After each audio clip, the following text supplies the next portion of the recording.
तो दोस्तों एक बार फिर आप सभी का स्वागत है यूपीएससी प्रीलिम्स टेस्ट 2023 में। हम लोग देख रहे हैं इकोनॉमिक सर्वे और इकोनॉमिक सर्वेक्षण से रिलेटेड जो है टेस्ट देख रहे हैं कि क्या संभावनाएं हैं, कौन कौन से क्वेश्चन आ सकते हैं इकोनॉमिक सर्वे से, उसको संभावित क्वेश्चंस को हम देख रहे हैं। और ये हमारा टेलीग्राम चैनल पर है, इस पे आपको सारी पीडीएफ क्लासेस की इन्फॉर्मेशन मिलेगी और डेली शाम को 3 बजे सेक्शनल टेस्ट भी चल रहा है, कंप्लीट जो है फुल लेंथ का भी टेस्ट चल रहा है, आप उसको भी देख सकते हैं। और जैसा कि इसके पहले जो है 4 चैप्टर हो चुके हैं, 4 चैप्टर में जो है जो इम्पॉर्टेंट है प्रत्येक चैप्टर से 5 क्वेश्चन हमने लिए हैं और उसका सॉल्यूशन इकोनॉमिक सर्वे में कहाँ पूछा गया है प्रूफ के साथ मैंने उसको बताया है और उसमें क्या डाटा है वो भी मेंशन किया है। तो इसी हिसाब से जो है आगे का चैप्टर है चैप्टर 5, जिसमें pricing and inflation successful tight rope walking. ठीक है, इसका ये हिंदी में है, यानी ये दो जो क्वेश्चन होंगे जैसे हमारे और टेस्ट में थे वैसे इसमें भी है, यानी हिंदी और इंग्लिश साथ में रहेगा। ठीक है, तो चलिए इस चैप्टर के पहले क्वेश्चन की शुरुआत करते हैं। पहले क्वेश्चन में पूछा है 2022 में घरेलू खुदरा मुद्रास्फीति के संदर्भ में निम्नलिखित कथनों पर विचार कीजिए। ठीक है, यानी डोमेस्टिक रिटेल इन्फ्लेशन 2022 के संदर्भ में जो है कुछ स्टेटमेंट दिए गए हैं। ऑप्शन 1, हेडलाइन मुद्रास्फीति वर्ष के अंत तक अपने शीर्ष से नीचे आ गई थी। ऑप्शन 2, खुदरा मुद्रास्फीति का मुख्य कारण खाद्य मुद्रास्फीति। तो आपको बताना इन दोनों में से कौन सा कथन जो है सही है। ठीक है, घरेलू खुदरा मुद्रास्फीति के बारे में 2022 के। ऑप्शन 1 की बात करेंगे तो इसमें जो है ऑप्शन 1 जो है वो गलत है। ऑप्शन 2 की बात करें तो खुदरा मुद्रास्फीति का मुख्य कारण जो है खाद्य जो है यानी फूड इन्फ्लेशन था, तो ये बात सही है। यानी इस प्रकार से इसमें जो है ऑप्शन बी जो है सही होगा। चलिए डाटा को कुछ देख लेते हैं। तो डाटा को देखेंगे, सबसे पहले हेडलाइन इन्फ्लेशन होती क्या है। हेडलाइन इन्फ्लेशन जो कि सीपीआई के आधार पर तैयार किया जाता है और हेडलाइन मुद्रास्फीति में खाद्य एवं ईंधन की कीमतों में होने वाले उतार चढ़ाव को भी शामिल किया जाता है। और कोर मुद्रास्फीति क्या होती है, हेडलाइन से अलग है, जिसमें फूड एंड फ्यूल के साथ यानी इसमें वो बास्केट में वो वस्तुएं शामिल की जाती हैं हेडलाइन में जिसका फ्लक्चुएशन ज़्यादा होता रहता है। ठीक है, और कोर में क्या होता है, फूड एंड ईंधन के साथ क्या होने वाले उतार चढ़ाव को इसमें शामिल नहीं किया जाता। ठीक है, यानी कोर में जो है हेडलाइन में जो इसमें सीपीआई में जो है शामिल किया जाता है फूड एंड इन्फ्लेशन को, कोर में इसको माइनस किया जाता है। ठीक है, तो इसको जो है जब कोर में हेडलाइन में से इसको माइनस कर देंगे तो क्या आ जाएगा, कोर इन्फ्लेशन। ठीक है, यानी कोर इन्फ्लेशन में अर्थव्यवस्था में मांग और उत्पादन के पारंपरिक ढांचे से बाहर रखा जाता है, जैसे पर्यावरणीय समस्याओं के कारण उत्पादन में देखी जाने वाली कमी। गौरतलब है कि औद्योगिक अर्थव्यवस्था वाले देशों की नीति निर्माता अरसा पहले हेडलाइन मुद्रास्फीति पर ध्यान देना बंद कर चुके हैं। ठीक है, जैसा इन दिनों हमारे यहाँ भी हो रहा है। तो आपको समझ में आ गया, हेडलाइन इन्फ्लेशन में जो है जो फ्लक्चुएटेड जो है इन्फ्लेशन है उसको रखा है, जैसे फूड हो गया, फ्यूल हो गया, और कोर में इसको माइनस किया जाता है सिंपल लैंग्वेज में। तो इस प्रकार देखेंगे तो हेडलाइन में देखेंगे तो हेडलाइन में अगर कंज्यूमर प्राइस इंडेक्स देखेंगे तो उसमें क्या कह रहा है, उसमें कह रहा है हेडलाइन वर्ष के अंत तक शीर्ष के नीचे आ गई थी। लेकिन ये बात जो है इसके ग्राफ से देखेंगे तो ग्राफ जो है आपको पता चलेगा कि ये शीर्ष से नीचे एकदम नहीं आई है। ठीक है, तो इस प्रकार इसमें ऑप्शन बी जो है वो सही होगा क्वेश्चन नंबर। और इसके अलावा जो इसमें ऑप्शन 2 में पूछा है, यानी खुदरा मुद्रास्फीति मुख्य रूप से खाद्य वस्तुओं की महंगाई से प्रेरित थी, हालांकि कोर जो मुद्रास्फीति मध्यम स्तर पर बनी रहती। ठीक है, तो इस प्रकार जो है ये इकोनॉमिक सर्वे का डाटा है। नेक्स्ट बात करते हैं क्वेश्चन नंबर 2 की। निम्नलिखित कथनों पर विचार कीजिए। ऑप्शन 1, 2022-23 में थोक मूल्य मुद्रास्फीति यानी डब्ल्यूपीआई की दर 10% से अधिक हो गई है। ऑप्शन 2, अंतर्राष्ट्रीय मूल्य निर्धारण के प्रति अधिकतम एक्सपोजर वाली वस्तुओं के मूल्य में घरेलू डब्ल्यूपीआई में वृद्धि हुई थी। ऑप्शन 3, ग्रामीण ईंधन मुद्रास्फीति अपने शहरी समकक्ष की तुलना में कम रहा। ठीक है, तो आपको बताना है कौन सा कथन सही है। अगर ऑप्शन 1 की बात करें, अकॉर्डिंग टू इकोनॉमिक सर्वे, तो इस ये बात सही है कि 2022-23 में डब्ल्यूपीआई की दर जो है 10% से अधिक हो गई है, यानी लगभग ये 13% जो है पहुंच गया है। ठीक है, इस प्रकार ऑप्शन 1 सही। ऑप्शन 2 की बात करें, ऑप्शन 2 भी सही है, यानी अंतर्राष्ट्रीय मूल्य निर्धारण के प्रति अधिकतम एक्सपोजर वाली वस्तुओं के मूल्य में डब्ल्यूपीआई में वृद्धि हुई थी। ऑप्शन 3 भी सही है। ठीक है, यानी ग्रामीण ईंधन मुद्रास्फीति अपने शहरी समकक्ष की तुलना में कम रही है। ठीक है, ऑप्शन डी इसमें सही है। अब चलिए आपको इकोनॉमिक सर्वे का डाटा दिखा देते हैं। तो इसमें देखिए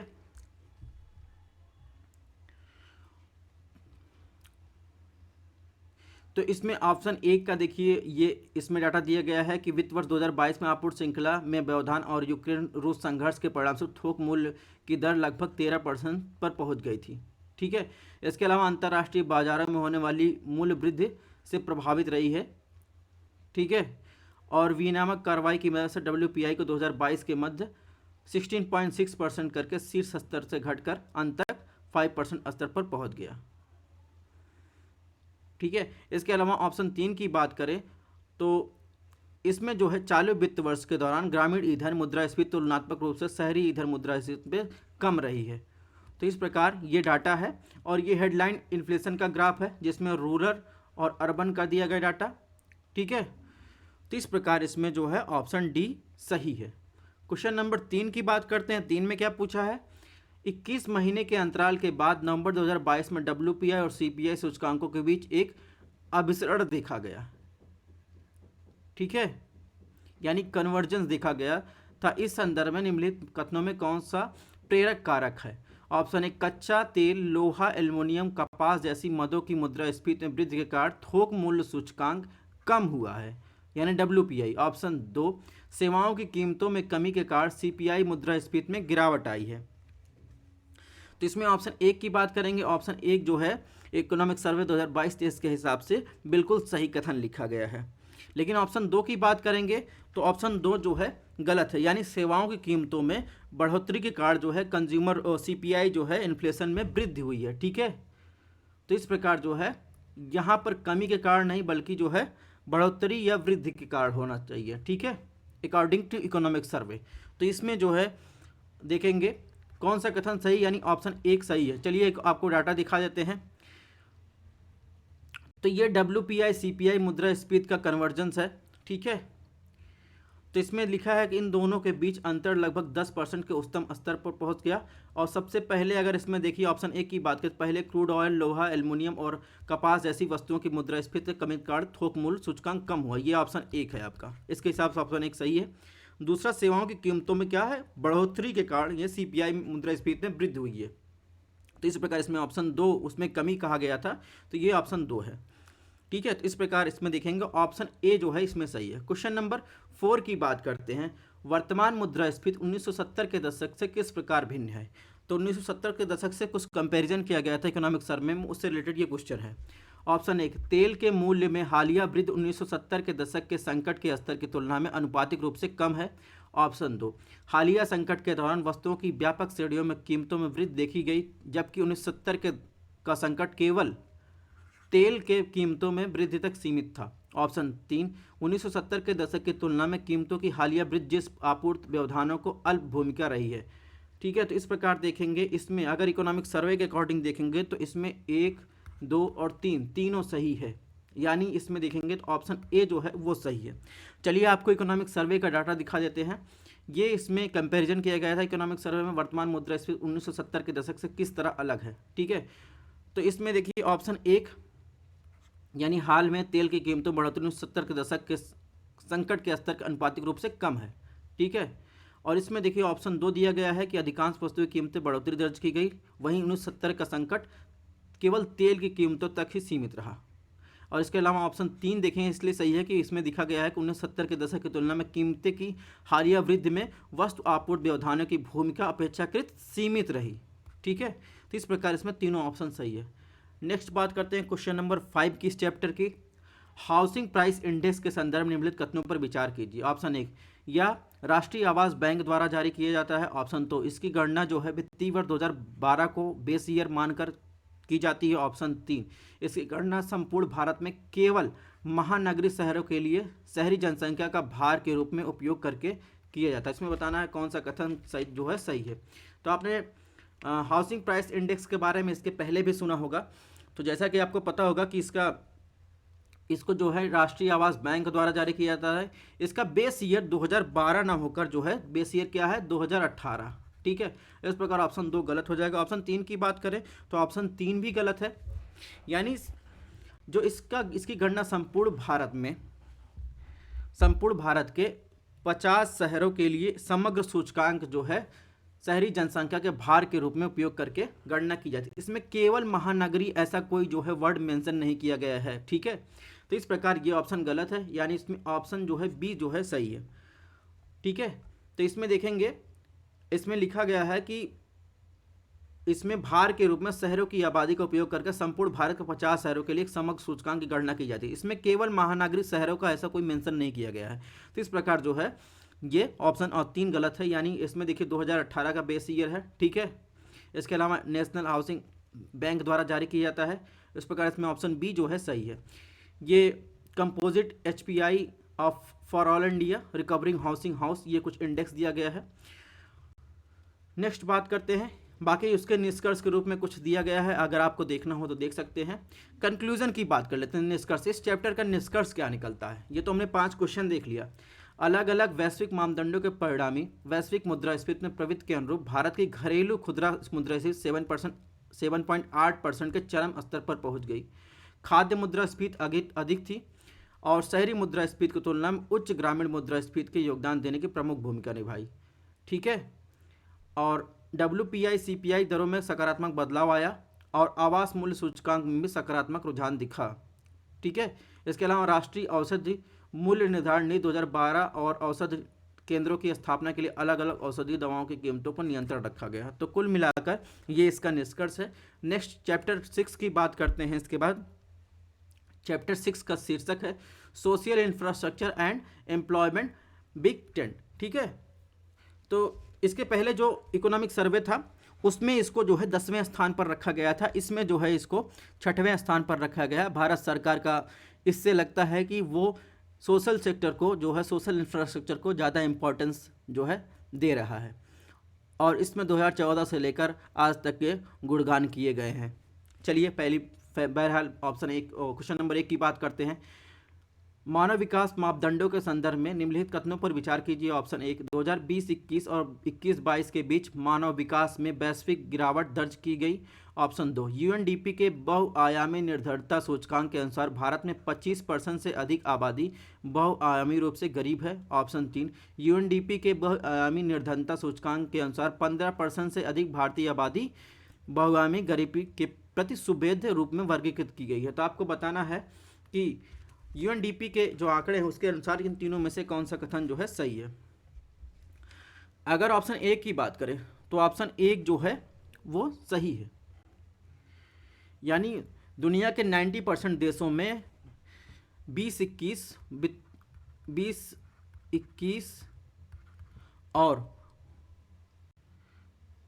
21-22 में और 21-22 में जो है SDI में गिरावट दर्ज की गई थी। तो इस प्रकार जो है ऑप्शन 1 सही। ऑप्शन 2 की बात करें तो ऑप्शन 2 जो है वो गलत है, यानी UNDP के बहुआयामी निर्धनता सूचकांक के अनुसार भारत में जो है 16.4% के आबादी बहुआयामी रूप से गरीब है। इसमें जो है 25% से अधिक की बात की, इसलिए ऑप्शन 2 गलत है, ठीक है। ऑप्शन 3 की बात करें, ऑप्शन 3 सही है, यानी UNDP के बहुआयामी निर्धनता सूचकांक के अनुसार 15% से अधिक भारतीय आबादी बहुआयामी गरीबी के प्रति सुभेद्य के रूप में वर्गीकृत किया गया है। अगर इसमें एग्जैक्ट डाटा की बात करें तो एग्जैक्ट डाटा जो है 18.7% के लोग लगभग जो है सुभेद्य गरीबी में है। तो इसमें 15% से अधिक की बात किया गया, इस प्रकार ये ऑप्शन सही है, यानी इसमें ऑप्शन सी जो होगा वो सही होगा। तो ये percentage of people in multi dimensional poverty का जो है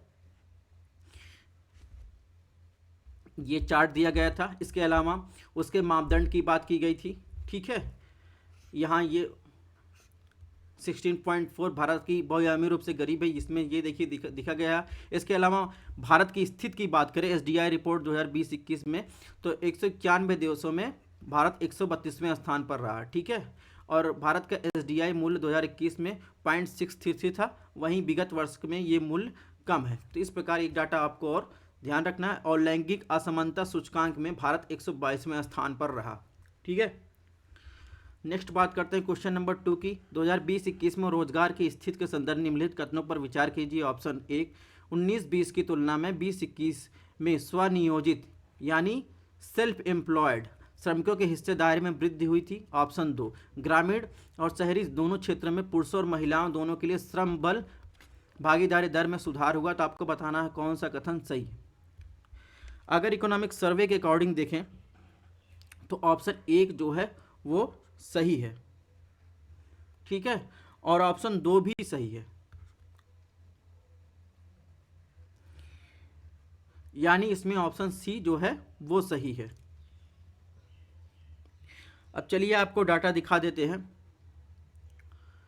तो इसमें देखिए एम्प्लॉयमेंट स्टेटस को अगर ग्राफ में देखेंगे तो सेल्फ एम्प्लॉयमेंट का डाटा जो है 19-20 में कितना था, 54% था, और वहीं 20-21 में कितना हुआ, 56%। तो इस प्रकार देखेंगे इसमें जो है ऑप्शन 1 जो है सही है। ऑप्शन 2 की बात करें तो ऑप्शन 2 में देखेंगे तो यहाँ पर लिखा है रोजगार संकेतकों में सुधार जो है 20-21 में श्रम बल भागीदार में श्रमिकों की जनसंख्या के अनुपात में और बेरोजगारी दर में सुधार हुआ है। यह सुधार ग्रामीण और शहरी दोनों क्षेत्रों में पुरुषों और महिला दोनों के संदर्भ में हुआ है, ठीक है। तो इस प्रकार जो है इसमें दोनों ऑप्शन सही है। बाकी और डाटा इसमें दिया, आपको देखना हो तो देख सकते हैं।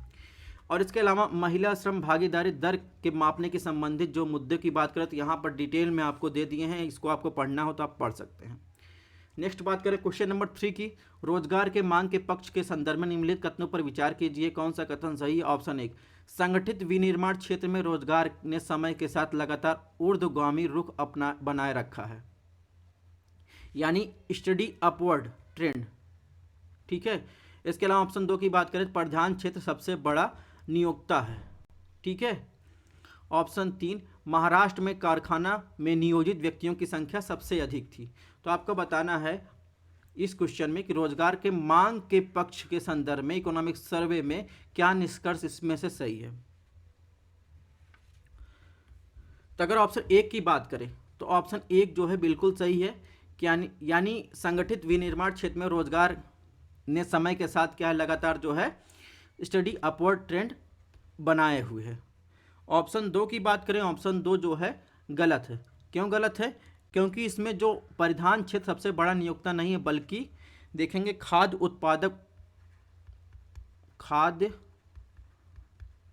उत्पाद उद्योग जो है सबसे बड़ा नियोक्ता है, कितना 11.1% जो है नियोक्ता है। इसके बाद सेकंड स्थान पर आता है परिधान, ठीक है, इसमें जो है 7.6% नियोक्ता है। इसके बाद तीसरे स्थान पर आता है आधारभूत धातु, ये आता है 7.3%, ठीक है। तो इस प्रकार इसमें ऑप्शन 2 गलत हो जाएगा। ऑप्शन 3 की बात करें, ऑप्शन 3 भी गलत है, क्योंकि महाराष्ट्र नहीं है, महाराष्ट्र जो है वो तीसरे स्थान पर है, वो तीसरे स्थान, पहले स्थान पर जाएंगे तो तमिलनाडु है,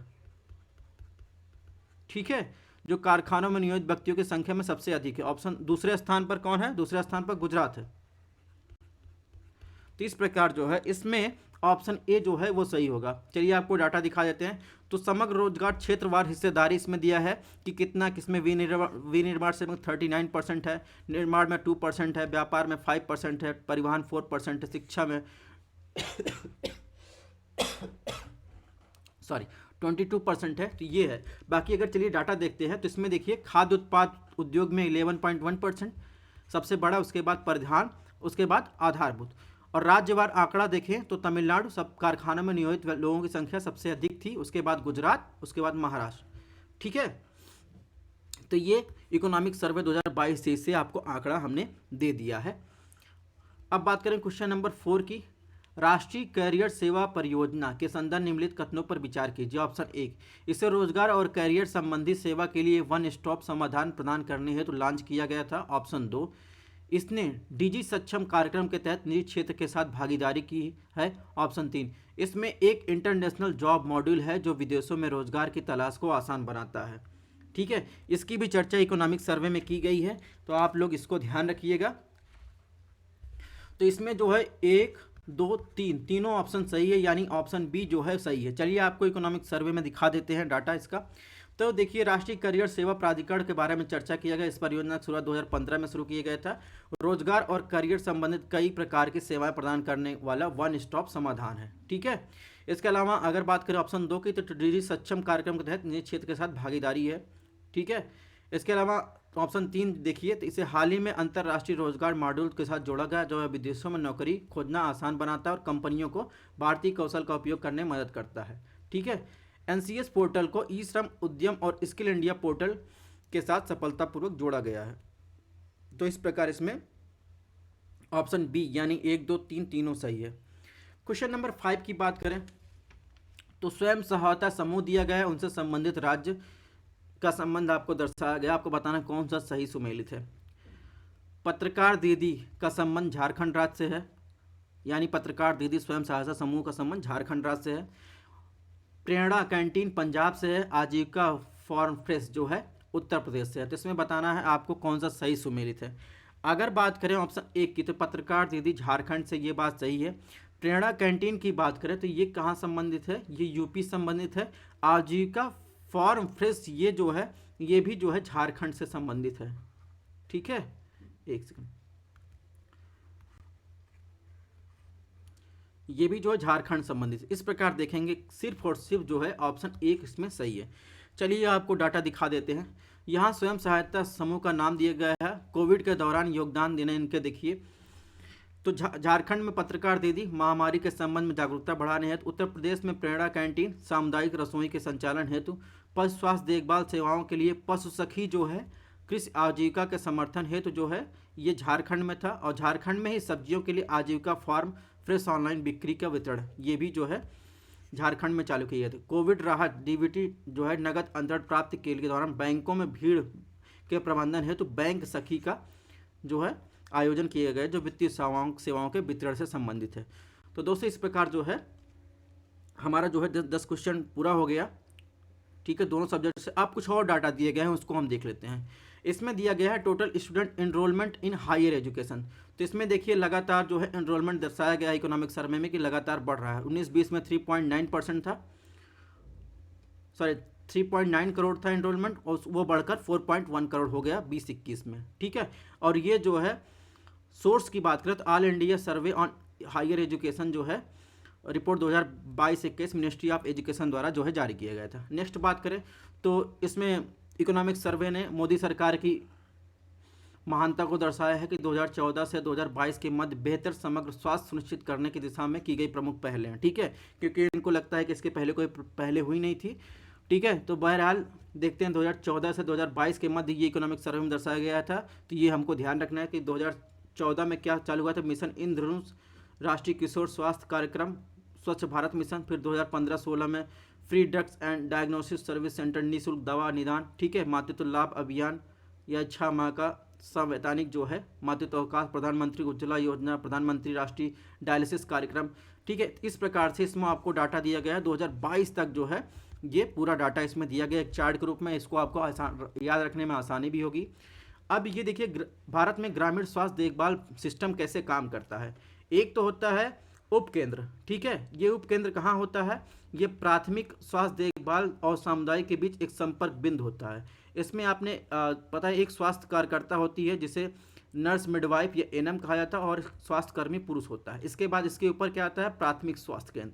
इसमें क्या होता है, एक सामुदायिक स्वास्थ्य केंद्र जिस चिकित्सा अधिकारी के बीच प्रथम संपर्क है। ठीक है, और यह जो 4 से 6 बिस्तरों के साथ 6 उपकेंद्रों के लिए एक रेफरल यूनिट के रूप में कार्य करता है।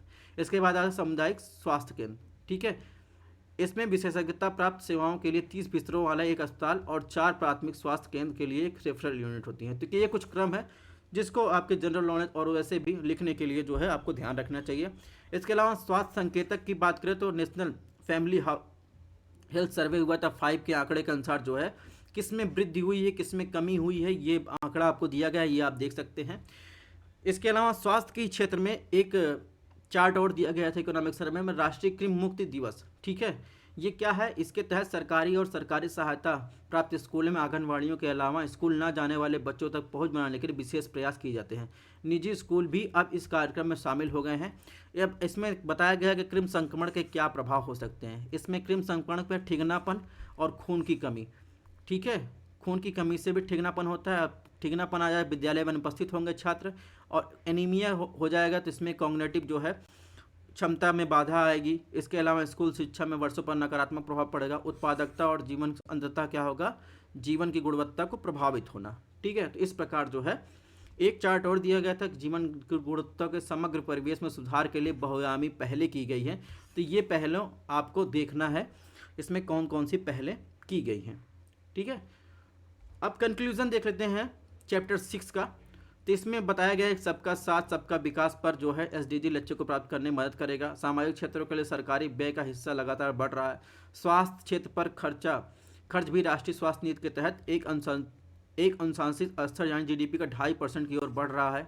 यानी हेल्थ सेक्टर में जो है जो एक्सपेंडिचर है वो बढ़ाया जा रहा है। इसके अलावा बहुआयामी गरीबों की आबादी लगभग 16.4% है। बहुत सारी इसमें लिखा सामाजिक क्षेत्र में असंतुलन को कम किया गया है। कौशल विकास पहलों को लागू किया गया है। बुजुर्गों और वंचित वर्गों के लिए सामाजिक सुरक्षा भी उचित प्रोत्साहन दिया गया है। ठीक है, कई योजनाएं और पहले जो अच्छा प्रदर्शन भी कर रही हैं। ग्रामीण क्षेत्रों को विशेष महत्व दिया गया है और ग्रामीण आबादी की जीवन गुणवत्ता सभी मानकों में वृद्धि देखी गई है। तो इसको फटाफट हमने बता दिया, बाकी अगर आपको देखना हो देख सकते हैं। मेंस में भी काम देगा, पीटी के लिए जो इंपॉर्टेंट था उसको क्वेश्चन के रूप में हमने बता दिया। तो थैंक्स फॉर वॉचिंग। ध्यान रखना है डेली आपको 3 बजे टेस्ट मिल जाएगा और इसके पैरेलल इकोनॉमिक सर्वे का टेस्ट भी उसी के साथ जो है आपको मिलेगा। और तो मिलते हैं नेक्स्ट टेस्ट में 3 बजे कल।